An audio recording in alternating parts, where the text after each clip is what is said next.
Kepupu ekimat Stephen Akeulo aichokisi na konyero aimonya na kai Ikristayon ijulara Amuluka kech Elizabeth Pegai abu woro wa urienet aitama ipupokini no kech abu polok LC1 Charles Francis Opolot aswam ai gebreba mumuna bu ko gerite abu amunu neni dio kasiloniti apolokintoni Ikristayono kede Ikristayono e kwamunitos.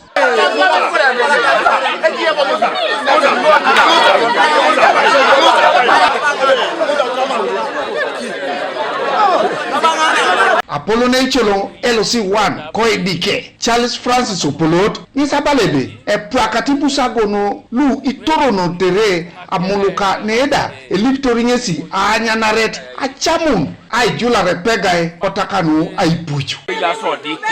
ebe no mama kimate betara unetwanu libu na tema rebe mama ngakuta kirono edike ijara ese kimat eje process lo pisoma etekesi titerona doloki na peta itingi na pakini elilinga tabero na popo kesichado ne portolo ka kimat pil emiebele nyame te kose doe mesibuni jetwene no mokora atwa ne kwap kopane mamete kose doe miebe mpona masera nyo akipi Amuluka bute ngone kapa pugan mangabuti kape kanisa kwa Amuluka ibia kare kere ya ota ejona eselepe so isisiana nsi poneso lwa joka enye ota moena pare dane ina ndo so ne balo yobe masi sejane mamuso e masejae nara ipupure stonga be mame baru chokina kede tonga na ni chokei etonga nan adaona lachari ngini gue no tonga ngabo be pere ita mujala langin are koda jokunu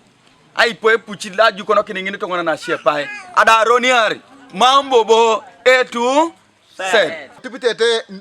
ni warikato bible be alo so kapi kare almo ko nyani e jiri mamera ine boneje jiri ara rangwara ilosijo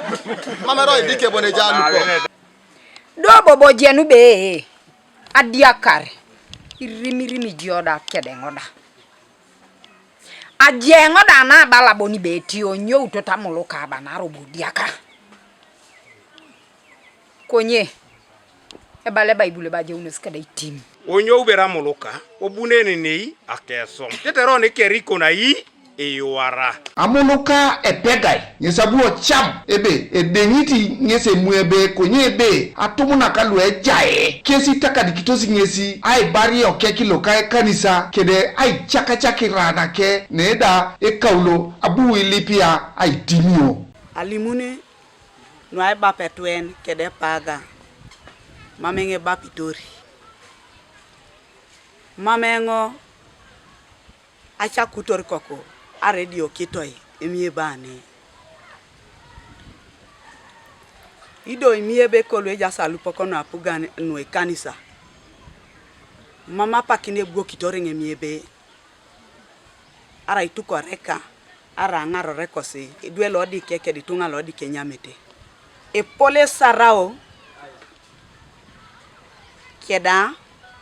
alilio atubunosi misiri ikauna misiri emasetichi waragi emasetichi ajaye